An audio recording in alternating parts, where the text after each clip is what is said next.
Support for Arkansas Week provided by the Arkansas Democrat-Gazette, the Arkansas Times, and KUAR-FM 89.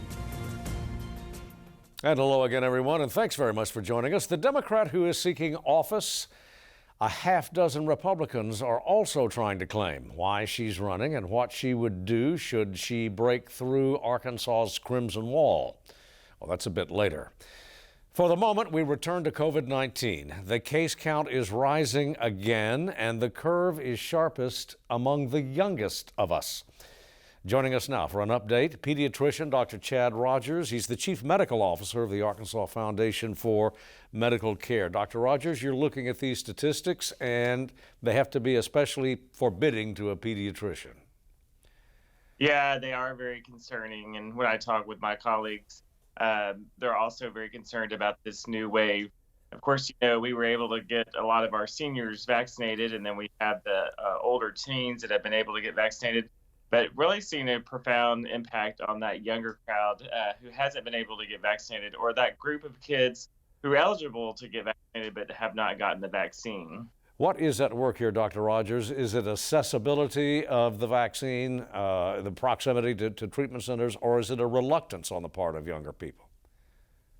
I think we see a combination of both. And so you see a lot of reluctance among parents, maybe even some hesitancy, just kind of waiting to see how it has affected them. It's kind of interesting. I've seen parents who have gotten the vaccine but have been hesitant to give it to their kids, just trying to give it a little bit more time. There is definitely an access issue. AFMC had done some vaccine clinics throughout the state. And, surprisingly, our ones in Central Arkansas, we didn't have a lot of people come because they had a lot of access to places to go get the vaccine. But in some of the smaller areas of the state that we went to, we had really good turnout because it's a 2 or 3 hour drive to Little Rock or Central Arkansas or Northwest Arkansas for some people. And if they had something that was close and available, more people were more likely to come. But there's still that sort of hesitancy and resistance that you see out there, people who just don't want to take the vaccine. Well, in connection with both of those, doctors, it's an appropriate time to pause here for some video reporting from Boone and Carroll counties, and it involves a fellow practitioner of yours. I still can't believe COVID affected my family the way it affected my family. So my dad and my stepmom I call her she's not my stepmom, she's my mom. I was just blessed with a bonus mom. They've been married since I was 1. So 2019, we all went to Wisconsin that summer. They didn't come here, we went to Wisconsin. That's all of us. August 12th, my dad called me and told me that she had gotten COVID. She went to the hospital. She ended up in the COVID unit. My dad finally got his test back right after she got admitted, and he was positive for COVID-19. He got admitted 2 days later, so they were both in the hospital. August 19th, I got a text while I was at work that said, "I'm sorry, I love you guys, but I'm not gonna make it." She was tired. She'd been working to breathe for 2 weeks and wasn't getting any better. And every emotion I think you could feel, anger, watching somebody pretty much suffocate to death. It was sad, and they were not vaccinated. It's different when it happens in your own family.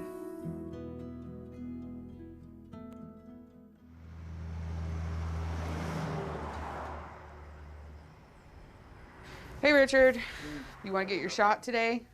Shot for what? COVID? Hadn't thought about it really. Why not? You think I really need it? I do. You got a lot of lung problems. Is there a reason why you have it?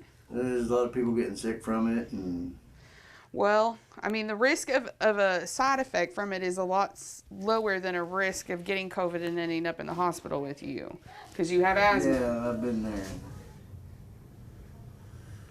Yeah, you can think. I guess I better go ahead and do it then. You want to go ahead and do it? Yeah. All right. I ask every patient that comes into the clinic if they're COVID-19 vaccinated. Which arm do you want? Your left or your right? Probably right, because I eat Okay. more. I put worse things in my body than a COVID vaccine. All right, just relax. I personally and medically still believe that the risk is minimal for a side effect from a COVID-19 vaccine. All righty. I work for Boston Mountain Rural Health Center in Green Forest as a nurse practitioner for them. I'm the sole provider in that clinic. We provide care to people who are uninsured, underinsured, pretty much everybody in all age ranges from birth to death. We're there to care for people. I was a nurse for only about a year before the pandemic started, and I worked in the hospital at the time, and it was just a completely different world. Hey, are you here for a COVID test? Yes. So you just tilt your head back for me. It's gonna go in each nostril for 15 seconds. We also became short-staffed because nurses were quitting to go take travel assignments in areas that were being hit really bad and needed extra nursing. So we became very short-staffed when we were taking care of some of the most critical patients that we've ever seen on the floors, not in the ICU. It's definitely been high stress for a majority of my career.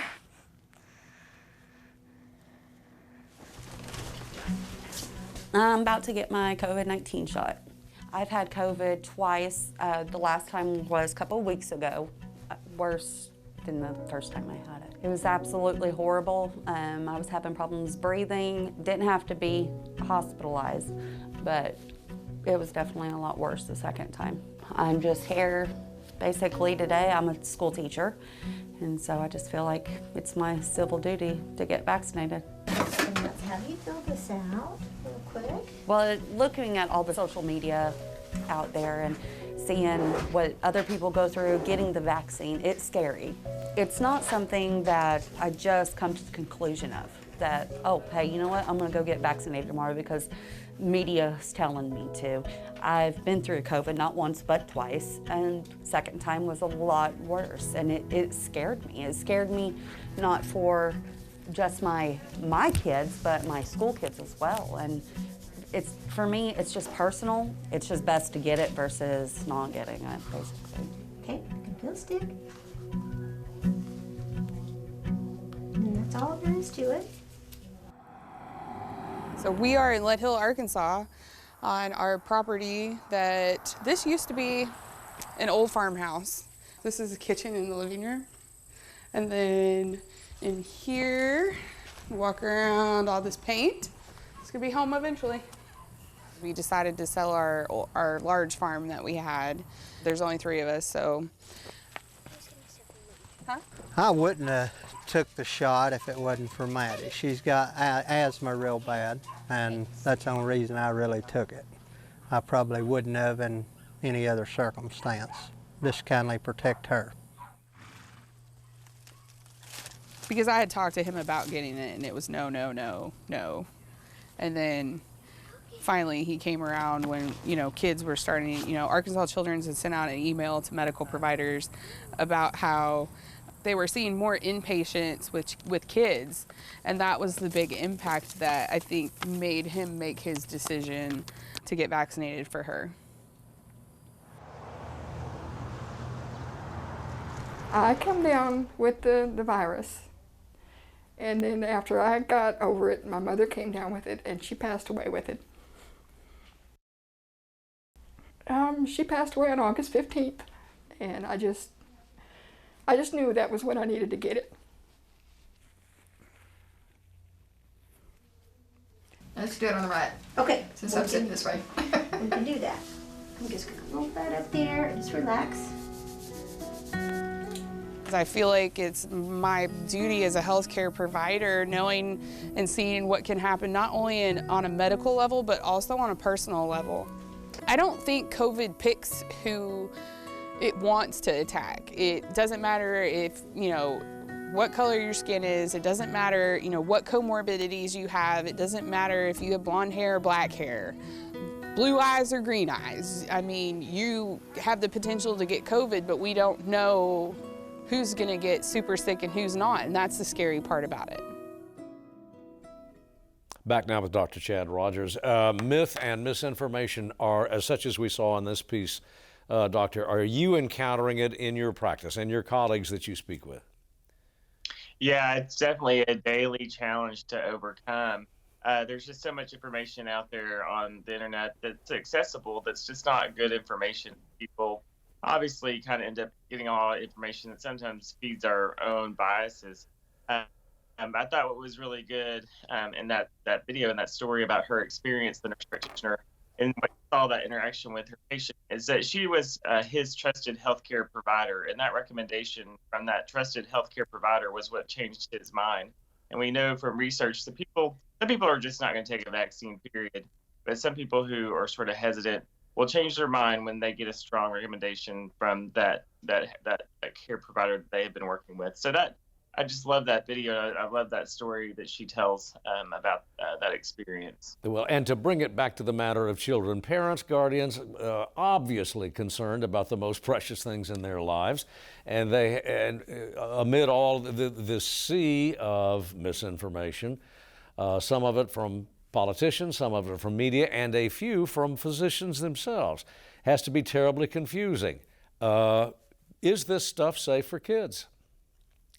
Yeah, we know because this vaccine and the technology that has been used for a long time. People think it just sort of evolved over the last 18 months. But what we had learned from other similar coronaviruses and the development of vaccines helped create a vaccine that is safe. The trial studies have been good. The safety data has been good for kids.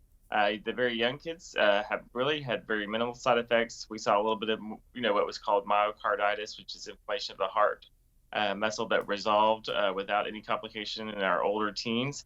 But the kids actually have pretty much tolerated the vaccines much better. And the other thing great about kids and just great about the practice of pediatrics is vaccinations is kids respond really well to vaccines and they get a really strong immune response. And so it will be interesting to see what happens over the next several months as we see the impact of vaccination for younger children. Yeah, I want to stay with that for just a second, Doctor, because this involves your professional demographic anyway. It's now authorized for youngsters between the ages of 5 and 11. Any reservations on your part as a practitioner? I have zero reservation. And, it's been pretty amazing. Parents have been waiting for this vaccine. We got sort of our first shipment last week, and we had gotten the go-ahead, and we were out of vaccine in no time and waiting for our next shipment. So parents are very eager to get their kids vaccinated to protect them in school, and to protect the family members, protect some of our most vulnerable populations. And a question, Doctor, about the very youngest Arkansans, those in utero, or for women who are attempting to conceive. Should there be any reluctance on their part to be immunized? Yeah, there should be no reluctance on the side of the newborn mother or someone who's thinking about getting pregnant. We know in the research and during the vaccine development and also afterwards that women became pregnant or were pregnant during the pregnancy and had no adverse outcomes. The American College of Obstetrics and Gynecology had made a really strong recommendation that women who are pregnant, go ahead and get vaccinated, or if you're thinking about getting pregnant, because then you can actually, like you do with your other parts of your community, you can pass on some protection to your baby, to this virus by getting vaccinated during your pregnancy. Yeah, and with less than a minute remaining, Doctor, we've got tens of thousands of kids in school. That heightens the stakes in terms of immunization, congregate settings, schools, cafeterias, etc. Yeah. And around the country, as we see the next spike, that's what you're really seeing. Schools are beginning to kind of shut down, kind of the north and east to us because of this surge of vaccination. So we want to try to keep kids in school. A big thing we've learned in the last year and a half is how important school is to kids' development and well-being. And then we want to make sure that they're going to school in a safe environment and that we can protect those kids with the most effective way we know how, which is vaccination. Dr. Chad Rogers, thanks very much for your time. Come back soon, please. Thanks for having me, as always. Absolutely. And we'll be back in a moment.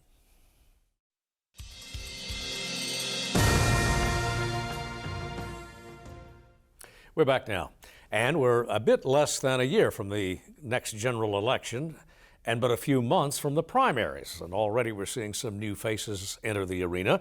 Thus far, they seem mostly on the Democratic side, certainly those seeking statewide office. The lieutenant governor's chair, for example, it's an open seat, its current occupant being term limited. So a question, can a candidate with limited political experience and none in elective office crack Arkansas's red ceiling? Joining us now, Kelly Krout of Lowell, social activist and mother of 7. Ms. Krout, thanks very much for coming in.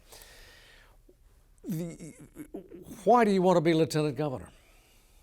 You know, that's a great question, and thanks for the invite. I'm happy to be here. You know, the Lieutenant Governor, it's a unique position. As you know, it's to serve as the governor if they can no longer do so, and then preside over the Senate and be a tie-breaking vote. What's interesting to me and the most appealing to me about the office is the ability to advocate for issues that are important to Arkansans. So I was a foster parent for many years and just got to see the front lines of how many families are being left behind in some of these systems, and just really want to be able to advocate for Arkansas families and children. And I think it's a really unique way to be able to do so. So it's a, how shall I style it, a bullet pulpit campaign or objective?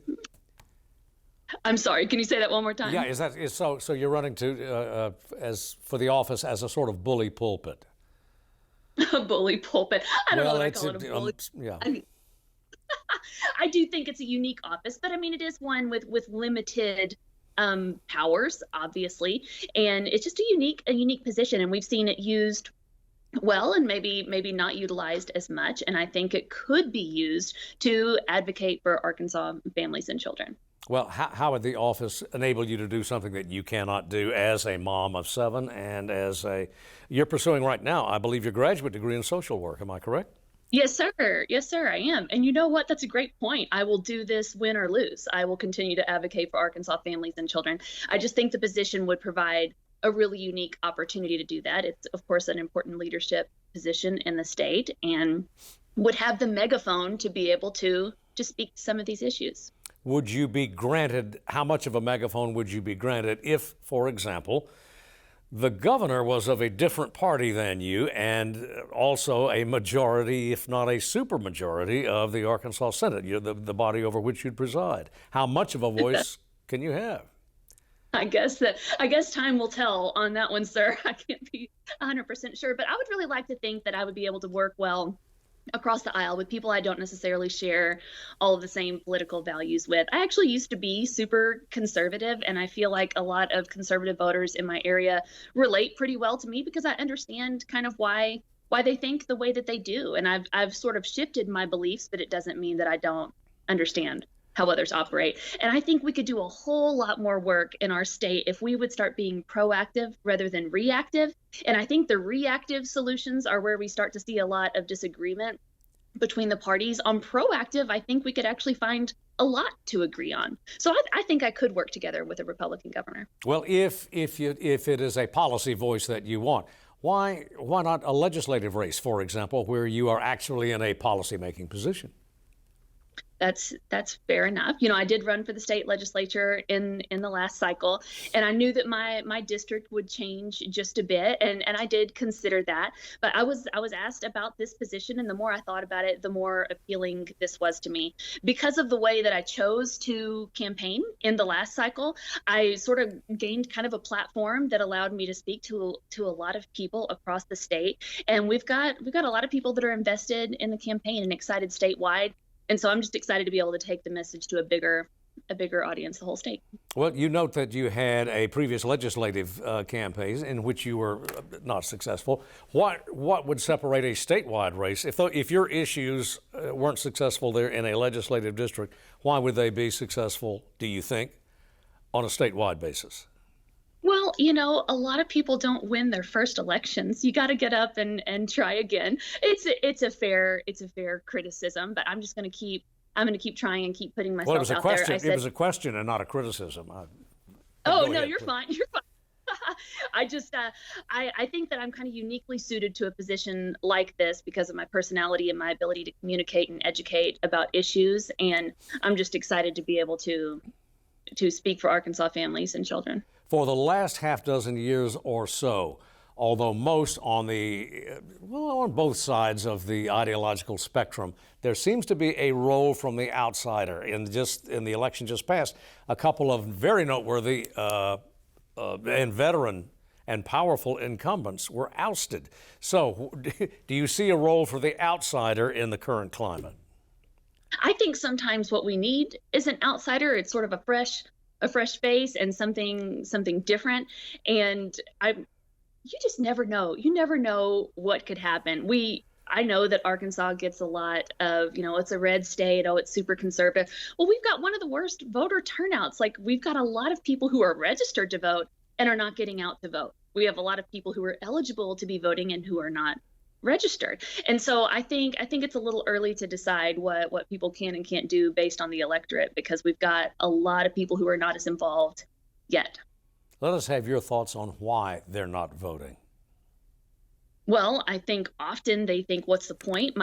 And that could go both ways. What's the point? My candidate is never going to win. Or what's the point? My candidate definitely will win. And so who's to say what would happen if we had every single eligible voter out there voting? And that's going to be one of my goals, is just to talk to more people, get more people involved in the process, get more people engaged in their government, because everybody should be taking part. This impacts all of us.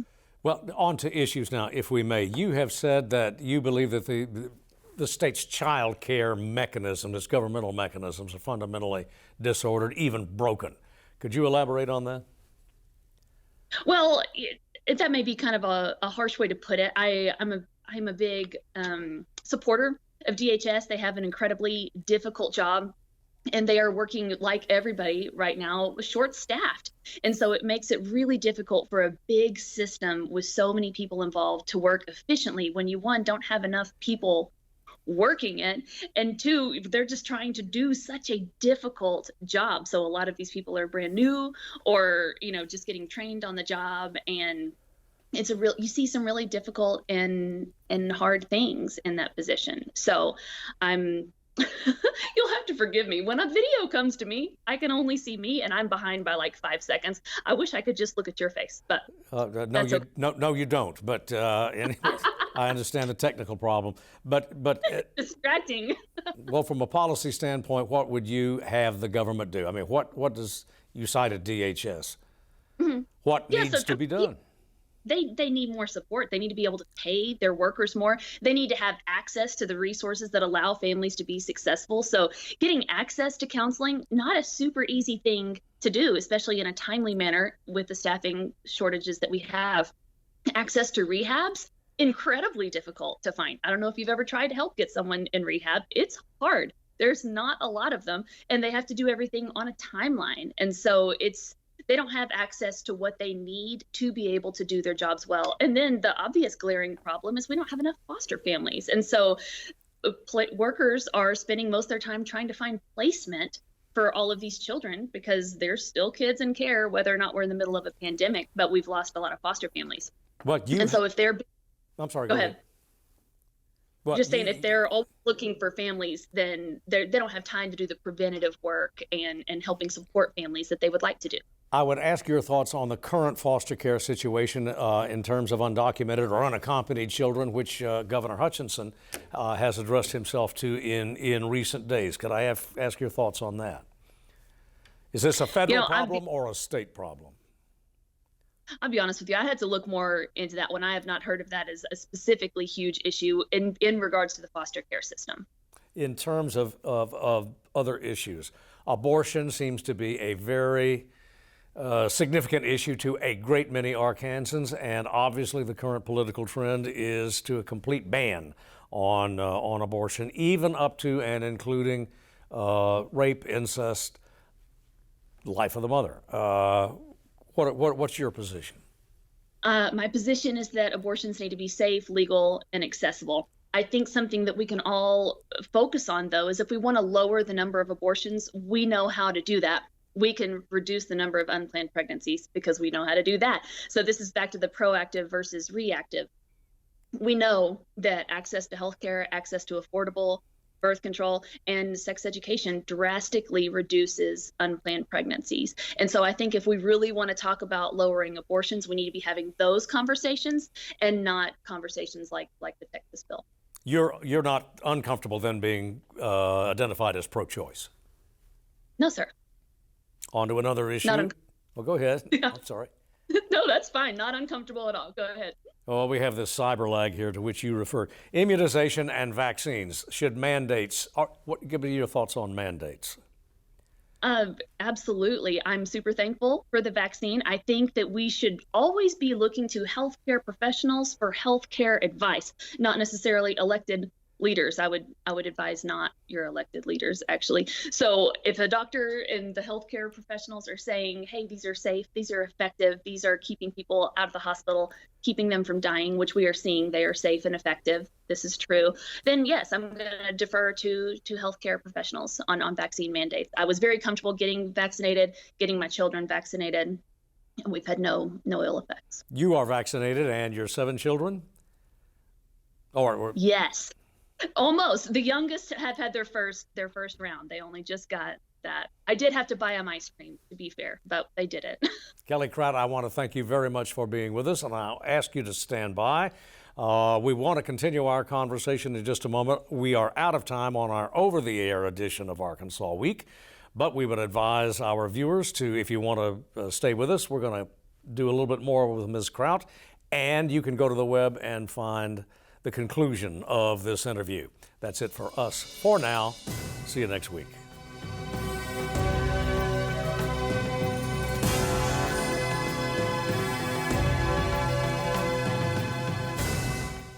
Support for Arkansas Week provided by the Arkansas Democrat-Gazette, the Arkansas Times, and KUAR-FM 89.